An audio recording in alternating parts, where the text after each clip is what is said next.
दोस्तों तारीख आज 13 नवंबर 2025 दिन गुरुवार, हिंदी तिथि नवमी। आइए जानते हैं आज की देश और दुनिया की सिलेक्टेड काम की और महत्वपूर्ण 100 बड़ी खबरों को सिर्फ 20 मिनट में। पर अभी तक आपने इस वीडियो को लाइक नहीं किया तो लाइक कर दीजिए।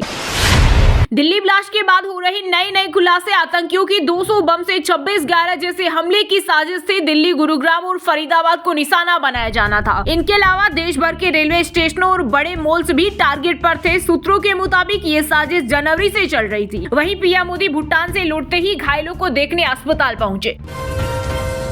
बिहार चुनाव में एग्जिट पोल से एनडीए हुई गदगद। सीएम नीतीश बोले, जनता ने फिर विकास पर जताया भरोसा। वहीं चुनाव आयोग ने जारी किया बिहार में वोटिंग का फाइनल अपडेट। टोटल 66.91% हुआ मतदान। 71.6% महिलाओं और 68.2% पुरुषों ने दिया वोट। विश्लेषकों के अनुसार सरकार की योजनाओं और जागरूकता अभियान में वोटिंग बढ़ी। 14 नवम्बर को होगी मतगणना। देश भर में हजारों परिवारों की मेहनत की कमाई यूं ही लावारिस पड़ी। 80,000 करोड़ रुपए का नहीं कोई दावेदार। ये रकम बैंकों, बीमा कंपनियों और म्यूचुअल फंड में जमा है, लेकिन उसके असली हकदारों को इस बारे में जानकारी ही नहीं है।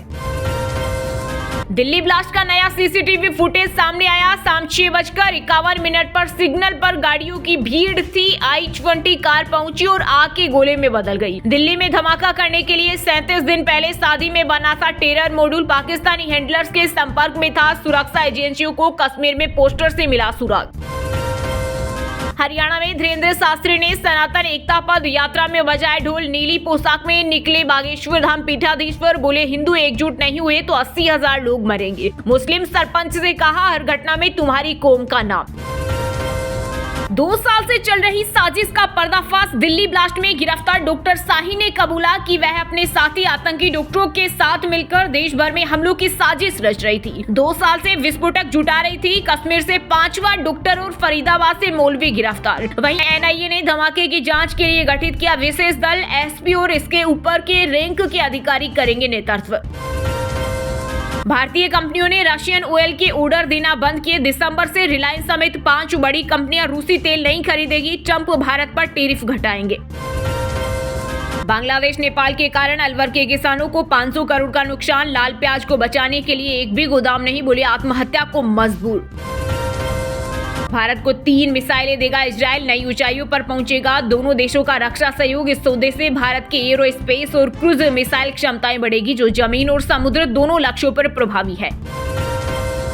लिखकर रख लो, 14 नवंबर को महागठबंधन की सरकार आ रही। तेजस्वी बोले, काउंटिंग में गड़बड़ी हुई तो मुंह तोड़ जवाब मिलेगा। वोटिंग बता रहे नीतीश सरकार जा रही है। बोले, एग्जिट पोल नहीं, एग्जैक्ट पोल पर भरोसा। पीएम मोदी ने भूटान के चौथे राजा सिंगे वांगचुक के साथ के द्विपक्षीय बैठक। इस दौरान दोनों देशों ने साझेदारी मजबूत करने पर चर्चा की और कालचक्र अभिषेक का किया उद्घाटन। वैश्विक शांति प्रार्थना महोत्सव में भी लिया भाग। 26 जनवरी को लाल किला पर हमले की थी प्लानिंग, कर ली थी रेकी। डॉक्टर मुजमेल से पूछताछ में डराने वाला खुलासा। अमित शाह चैनलों के लिए जो लिखते हैं वही मीडिया चलाता है। बिहार चुनाव के एग्जिट पोल पर आरजेडी नेता तेजस्वी यादव बोले, हमने फीडबैक लिया है, बेहद पॉजिटिव सूचना मिली है, काउंटिंग में बेईमानी नहीं होने देंगे। सीपीएमटी टॉपर थी डॉक्टर शाहीन शाहिद। तलाक के बाद बनी आतंकी। लखनऊ में पिता बोले, मेरी बेटी इससे नहीं कर सकती। लोगों की सेवा में बिताई जिंदगी। पड़ोसी ने कहा, 2 साल से नहीं दिखी। मोदी ने सुरक्षा मामलों की कैबिनेट कमेटी की बैठक ली। अमित शाह, एनएसए, डोभाल और राजनाथ भी मौजूद। दिल्ली लाल किला धमाके के बाद मोदी ने ये बैठक ली। ऑपरेशन सिंदूर के पहले भी हुई थी। दिल्ली ब्लास्ट में निकला नो कनेक्शन। मौलवी फरीदाबाद से गिरफ्तार। मुजम्मिल को घर किराए पर दिया, यहाँ विस्फोटक मिला था। वहीं ब्लास्ट के बाद चर्चा में आई फरीदाबाद की अल फलाह यूनिवर्सिटी। 7 डॉक्टर समेत 13 हिरासत में लिए गए। इतना धर्मेंद्र अस्पताल से डिस्चार्ज। डॉक्टर बोले, परिवार घर पर इलाज चाहता है। सांस की दिक्कत के कारण 2 दिन पहले भर्ती हुए थे। सहमति से यौन संबंध उम्र 18 से 16 करने की मांग। सुप्रीम कोर्ट में आज सुनवाई। केंद्र की दलील, प्रेम के नाम पर उम्र कम करना खतरनाक। पीएम मोदी ने एलएनजेपी अस्पताल में दिल्ली लाल किला धमाके में घायलों से मुलाकात की। वे दोपहर 2 बजे भूटान दौरे से लौटे और सीधे एयरपोर्ट से अस्पताल पहुंचे। इसके बाद उन्होंने अक्स पर लिखा, साजिश रचने वालों को सजा दिलाई जाएगी। सरकार ने टोल भुगतान के नियमों में किया बड़ा बदलाव। 15 नवंबर 2025 से पूरे देश में होगा लागू। अब अगर आपके वाहन पर फास्टैग नहीं लगा या टैग फेल जाता है तो आपको भारी जुर्माना भुगतना पड़ सकता है। बदलते हुए मौसम के साथ फिर से लौटा सांसों पर संकट। बच्चे, गर्भवती और बुजुर्गों को जोखिम। केंद्र सरकार ने उत्तर भारत के सभी राज्यों के लिए जारी किए दिशा निर्देश। हर जिले में ग्रे पर सख्ती जरूरी और निर्माण स्थलों पर सख्ती बरतने का आदेश। 3 दशक में देश पर सर्वाधिक रही जलवायु परिवर्तन की मार। आपदा प्रभावित देशों की सूची में 9वें नंबर पर आया भारत। पिछले 30 वर्षों में 80,000 मौतें और 1.3 अरब लोग हुए प्रभावित। जर्मन वॉच की नई रिपोर्ट के अनुसार जलवायु संकट अब भविष्य की नहीं वर्तमान की समस्या है। एग्जिट पोल के बाद बिहार की सियासत चरम पर। एनडीए और महागठबंधन अपने अपने पक्ष में कर रहे जीत का दावा। कांग्रेस राजद ने कहा गलत साबित होंगे एग्जिट पोल। 18 नवंबर को होगी नई सरकार की शपथ। वहीं भाजपा बोली विकास पर जनता ने लगाई मुहर।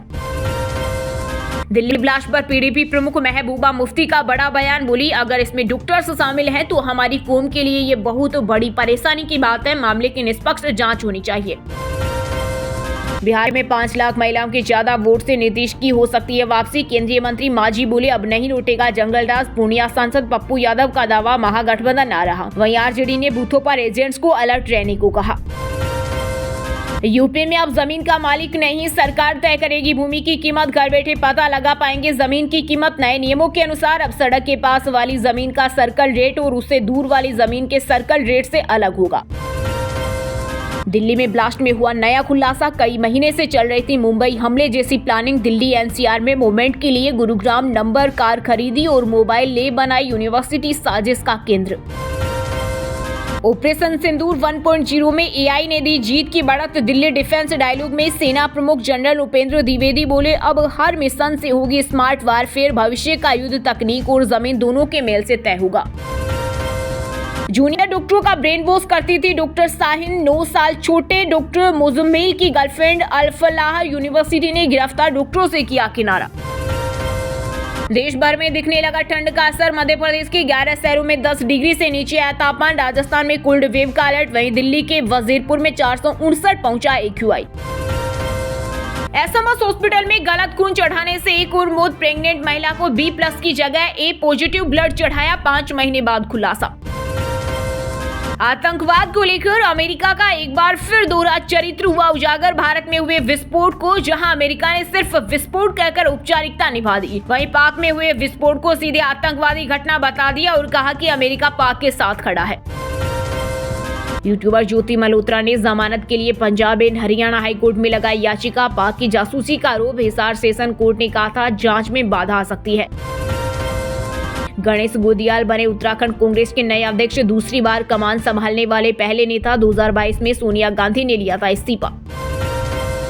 तमिलनाडु चुनाव 2026 में कमल हासन की पार्टी MNM ने कॉमन सिंबल की मांग की। पार्टी के प्रतिनिधिमंडल ने दिल्ली में चुनाव आयोग को सौंपा आवेदन। कहा एक समान सिंबल मिलने से उम्मीदवारों की पहचान और प्रचार आसान होगा। आम आदमी पार्टी के विधायक को जान से मारने की मिली धमकी। जालंधर सेंट्रल MLA रमन अरोड़ा ने कहा 2 बार कॉल कर 5 करोड़ मांगे। अफगानिस्तान में फिर हमले कर सकता है पाकिस्तान। इस्लामाबाद में धमाके के बाद रक्षा मंत्री ख्वाजा आसिफ बोले हम कार्रवाई करने पर मजबूर। खुदा ने चाहा तो जरूर जवाब देंगे। राजस्थान के कई शहर शिमला मसूरी से ज्यादा ठंडे। नवंबर में ही पड़ने लगी कपकपाने वाली सर्दी। अगले 4 दिन शीतलहर का अलर्ट। 10 डिग्री से नीचे आया तापमान। हरियाणा की सड़कों पर 474 black spot. DGP OP Singh ने केंद्र और राज्य को लिखा लेटर। बोले 251 में सुधार की जरूरत। तो सड़क हादसों से मौतों पर जता चुके दुख। हिमाचल के पुलिस विभाग में हुआ बड़ा फेरबदल। सुक्खू सरकार ने 14 ASP और DSP बदले। 9 के ऑर्डर कैंसिल। 4 IPS भी हुआ ट्रांसफर। अरविंद को DIG नारकोटिक्स कंट्रोल ब्यूरो लगाया। BCCI के सख्त रवैये से विजय हजारे ट्रॉफी खेलने को तैयार रोहित। विराट प्रदर्शन ही दिलाएगा भारतीय टीम में मौका। फिटनेस और मैच प्रैक्टिस बनाए रखने के लिए घरेलू क्रिकेट खेलना होगा। छत्तीसगढ़ महाराष्ट्र बॉर्डर पर जवानों ने 6 नक्सलियों का किया एनकाउंटर। एक को जिंदा पकड़ा। सब और ऑटोमेटिक हथियार बरामद। नक्सली हिडमा की मां बोली सरेंडर कर दो बेटा। उत्तरी मध्य छत्तीसगढ़ में 5 दिन चलेगी शीतलहर। मेन पार्ट में ओस जमकर बर्फ बनी। मैदानी इलाकों में दुर्ग सबसे ठंडा। सर्द हवाओं से तापमान में आई गिरावट। दिल्ली ब्लास्ट के बाद पूरे हरियाणा में अलर्ट। रोहतक पुलिस ने चेकिंग के दौरान 1 करोड़ केस किया जब्त। 4 लोग गिरफ्तार।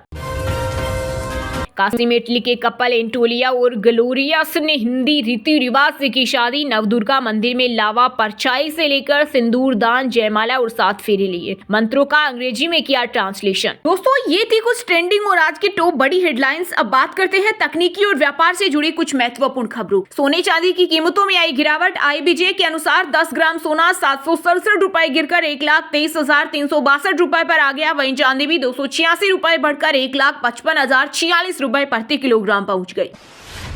OpenAI ने दिल्ली में 50 सीटर ऑफिस लीज पर लिया। ये ChatGPT की पेरेंट कंपनी का देश में पहला ऑफिस अब भारत में अपनी टीम बनाएगी। मुकेश अंबानी की रिलायंस पर CBI जांच संभव। ONGC पाइपलाइन से 13,700 करोड़ की गैस चोरी का लगा आरोप। कंपनी बोली थी गैस खुद आई। भारतीय कंपनियों ने रशियन ऑयल के ऑर्डर देना बंद किए। दिसंबर से रिलायंस समेत 5 बड़ी कंपनियां रूसी तेल नहीं खरीदेगी। ट्रंप भारत पर टैरिफ घटाएंगे। टाटा की कॉमर्शियल व्हीकल यूनिट के शेयर 28% प्रीमियम पर हुए लिस्ट। पैसेंजर और कॉमर्शियल व्हीकल बिजनेस अलग हुए। शेयर होल्डर्स को दोनों कंपनियों में बराबर शेयर मिले। OnePlus 15 फ्लैगशिप स्मार्टफोन आज होगा लॉन्च। भारत में स्नैपड्रैगन 8 एलिट जेन 5 प्रोसेसर वाला पहला phone, 7300 mAh battery. Tata Sierra का टीजर जारी। 25 नवंबर को होगी लॉन्च। SUV में 360 डिग्री कैमरा और लेवल 2 ADAS जैसे सेफ्टी फीचर। हुंडई क्रेटा से मुकाबला। ओप्पो फाइंड X9 सीरीज की 28 अक्टूबर को होगी ग्लोबली लॉन्च। फ्लैगशिप स्मार्टफोन में डायमेंसिटी 9500 प्रोसेसर, 200 MP कैमरा के साथ 7500 mAh बैटरी। वहीं दोस्तों, अब बात करते हैं आज के खेल जगत समाचारों से जुड़ी कुछ महत्वपूर्ण खबरों की। साउथ अफ्रीका के खिलाफ मैच से पहले ईडन गार्डन्स में टीम इंडिया की जोरदार तैयारी। वीडियो जारी कर BCCI ने दिया अपडेट। भारत के लिए खेलना है तो घरेलू क्रिकेट में खेलना अनिवार्य। BCCI ने विराट कोहली और रोहित शर्मा को दिया सख्त संदेश। 2 हिस्सों में नहीं बटेगा टेस्ट क्रिकेट। 2027 तक वर्ल्ड टेस्ट चैंपियनशिप में 12 टीमें होंगी शामिल। वनडे सुपर लीग की भी हो सकती है वापसी। धर्मशाला में 14 दिसंबर को होगा Bharat south Africa T20 match. HPCA तैयारियों में जुटा। स्टेडियम को नई विंटर ड्राई ग्रास से सजाया। ये सीरीज हमारे लिए काफी महत्वपूर्ण। मोहम्मद सिराज ने अफ्रीका के खिलाफ कोलकाता टेस्ट से पहले दिया बड़ा बयान। पाकिस्तान ने श्रीलंका को पहले वनडे में हराया। रऊफ ने 4 विकेट लिए। सलमान आगा ने नाबाद 103 रन की पारी खेली। जम्मू कश्मीर ने 65 साल में पहली बार दिल्ली को हराया। आकिब को मिले 5 विकेट। रणजी ट्रॉफी में गोवा के खिलाफ MP की रोमांचक जीत। भारतीय टेनिस खिलाड़ी सुमित नागल का चीन वीजा हुआ रिजेक्ट। चीनी दूतावास से मदद मांगी। ऑस्ट्रेलियन ओपन प्लेऑफ के लिए चेंगडू जाना था। वहीं दोस्तों, अब बात करते हैं आज के मौसम समाचार। यानी आज भारत के किस राज्य में बारिश, ओले और आंधी तूफान को लेकर अलर्ट जारी किया गया है। देश भर में दिखने लगा ठंड का असर। मध्य प्रदेश के 11 शहरों में 10 डिग्री से नीचे आया तापमान। राजस्थान में कोल्ड वेव का अलर्ट। उत्तराखंड के मैदानी इलाकों में छाया कोहरा। पहाड़ी जिलों में बादल छाए। ठंड बढ़ी, शुष्क बना रहेगा मौसम। पंजाब चंडीगढ़ में सुबह शाम की ठंड बढ़ी। तापमान 0.5 डिग्री गिरा। हफ्ते भर साफ रहेगा मौसम। मंडी गोविंदगढ़ की हवा सबसे प्रदूषित। उत्तरी मध्य छत्तीसगढ़ में 5 दिन चलेगी शीतलहर। पेन पार्ट में ओस जमकर बर्फ बनी। मैदानी इलाकों में दुर्ग सबसे ठंडा। सर्द हवाओं से तापमान में आई गिरावट। शिमला से ठंडी हुई मैदानी इलाकों की रातें। 25 शहरों का पारा 10 डिग्री से नीचे गिरा। -4.5 डिग्री तक लुढ़का ताबो का तापमान। रांची में 2 दिन में 2.5 डिग्री गिरा पारा। गुमला में 8.5 डिग्री पर पहुंचा तापमान। उत्तर पश्चिम हवाओं ने बढ़ाई सर्दी। वहीं दोस्तों, अब बात करते हैं आज के सिनेमा जगत यानी बॉलीवुड टॉलीवुड से जुड़ी कुछ महत्वपूर्ण खबरों की। धर्मेंद्र को अस्पताल से किया गया डिस्चार्ज। अब घर पर ही होगा ही मैन का इलाज। फैंस की भीड़ के बीच मिलने पहुंचे असित मोदी। दिल्ली ब्लास्ट के बाद रणवीर सिंह की धुरंधर पर भी हुआ धमाके असर। पोस्टपोन हुआ ट्रेलर लॉन्च। संशोधित तारीख और विवरण जल्द ही साझा किए जाएंगे। गोविंदा को अस्पताल से लिया गया डिस्चार्ज। एक्टर ने कहा, मैं अब ठीक हूं। बेहोशी के बाद आधी रात को इमरजेंसी वार्ड में हुए थे एडमिट। धर्मेंद्र के साथ एक्ट्रेस एकता ने शेयर किया फिटनेस वीडियो। एक्टर के साथ योग करते नजर आई। खली बली में साथ काम कर चुकी है। मंगलुरु में लॉन्च हुआ फिल्म कोरगज्जा का गाना कांतरा की तरह लोक कथा और आस्था पर आधारित है। मूवी 6 भाषाओं में होगी रिलीज। बिग बॉस 19 के मिड वीक एलिमिनेशन में मृदुल हुए बेघर। फरहाना भट्ट की भविष्यवाणी हुई सच। यूट्यूबर के फैंस भड़के, कहा अमाल को ट्रॉफी दे दो। झज्जर की चेतना स्टेज ए पर छाई। कांड से लेकर अखाड़ा 2 सीरीज में कर चुकी काम। बेस्ट एक्ट्रेस का अवार्ड जीत चुकी। शर्लिन चोपड़ा ने हटवाए हेवी ब्रेस्ट इम्प्लांट, हॉस्पिटल से शेयर किया वीडियो, बोली बहुत दर्द में थी। वहीं दोस्तों अब बात करते हैं आज के शिक्षा जगत यानी केंद्र या राज्य के किसी डिपार्टमेंट में कोई भर्ती वैकेंसी या फिर भर्ती वैकेंसी से जुड़ा कोई अपडेट आया है क्या। यूपीएससी सिविल सर्विस मेंस परीक्षा का रिजल्ट जारी, 2736 कैंडिडेट हुए क्वालिफाई, इंटरव्यू राउंड के लिए डीएफ भरना होगा। बैंक ऑफ बड़ौदा में 2700 पदों पर भर्ती के लिए शुरू हुए आवेदन, SC/ST उम्मीदवारों को 5 साल और ओबीसी वर्ग को 3 साल की मिलेगी छूट। इसरो में टेक्नीशियन बी और फार्मासिस्ट ए के पदों पर भर्ती के लिए आज लास्ट डेट, सैलरी 92,000 से ज्यादा। एयरफोर्स कॉमन एडमिशन टेस्ट 2025 के लिए आवेदन टला, अब 17 नवंबर से करे अप्लाई, 31 जनवरी को होगा एग्जाम। यूपी बोर्ड ने किया 10वीं और 12वीं की डेट शीट में बड़ा बदलाव, अब हिंदी और संस्कृत परीक्षाएं अलग अलग शिफ्ट और नई तारीखों पर आयोजित होगी। फूड डिलीवरी कंपनी स्विगी में क्लाइंट सर्विसिंग एग्जीक्यूटिव की वैकेंसी, ग्रेजुएट्स करे अप्लाई, 1 साल का एक्सपीरियंस जरूरी। चलिए दोस्तों अब बात करते हैं उन 5 राशि के जातकों की जिनका आज का दिन काफी उतार चढ़ाव भरा होने वाला है। सबसे पहले बात करें वृषभ राशि के जातकों की। वृषभ राशि के लोगों के लिए आज का दिन फेवरेबल रहेगा, दाम्पत्य जीवन में मधुरता बनी रहेगी, रोजमर्रा के कार्यों से लाभ मिलेगा और कारोबार में निवेश करने के मौके मिल सकते हैं। आज आपको नए अवसर प्राप्त होंगे, दूसरों की मदद के लिए तत्पर रहना शुभ रहेगा। कर्क राशि के जातकों के लिए आज का दिन व्यस्त रहेगा, आप नई जिम्मेदारियां लेने में थोड़ा हिचकिचा सकते हैं लेकिन उन्हें निभाने की क्षमता आपके अंदर है। आज आपके कुछ जरूरी काम अटक सकते हैं, किसी भी योजना में जल्दबाजी न करें, संयम और धैर्य से काम लेने पर अटके कार्य पूरे होंगे। तुला राशि के लोगों के लिए आज का दिन मिला जुला रहेगा, आपके अधिकांश कार्य आपकी योजना के अनुसार पूरे होंगे। जरूरत से ज्यादा सोचने या किसी बात पर एकाग्रता बढ़ाने से मन विचलित हो सकता है, एक तरफा सोच आपको गलत दिशा में ले जा सकती है, संतुलन बनाए रखना आवश्यक है। धनु राशि के जातकों के लिए आज का दिन अच्छा रहेगा, जीवन में जो रुकावटें थी अब उनसे निकलने का समय है, कोई नया आर्थिक अनुबंध लाभ देगा और धन प्राप्ति के योग है। पारिवारिक जिम्मेदारियां बढ़ सकती हैं जिससे थोड़ा तनाव रहेगा लेकिन आप स्थिति को संभाल लेंगे। मीन राशि के लोगों के लिए आज का दिन शानदार रहने वाला है, किए गए दान पुण्य से मन को शांति और सुकून मिलेगा। वित्तीय मामलों में सावधानी रखें, खासकर बैंकिंग या निवेश से जुड़े कार्यों में। परिवार में मतभेद की स्थिति बन सकती है, इसलिए संवाद बनाए रखें। भगवान विष्णु को तुलसी की माला चढ़ाएं। और हाँ दोस्तों, आप हमें कमेंट करके बताइए कि दिल्ली में 10 नवंबर को आतंकी हमला किस जगह पर हुआ था। सही जवाब देने वालों को रेंडमली सिलेक्ट होने पर बीएन हिंदी न्यूज टीम की तरफ से एक शानदार सरप्राइज गिफ्ट जीतने का मौका मिलेगा। और इसी के साथ अगर आपको वीडियो अच्छा लगा हो तो वीडियो को लाइक करना, शेयर करना और बीएन हिंदी चैनल को सब्सक्राइब करके बेल आइकन को जरूर दबा देना। और रोजाना ऐसे देश दुनिया की काम की और महत्वपूर्ण खबरें देखने के लिए मिलेंगे नेक्स्ट वीडियो में। वीडियो पूरा देखने के लिए और वीडियो को लाइक करने के लिए बहुत बहुत धन्यवाद।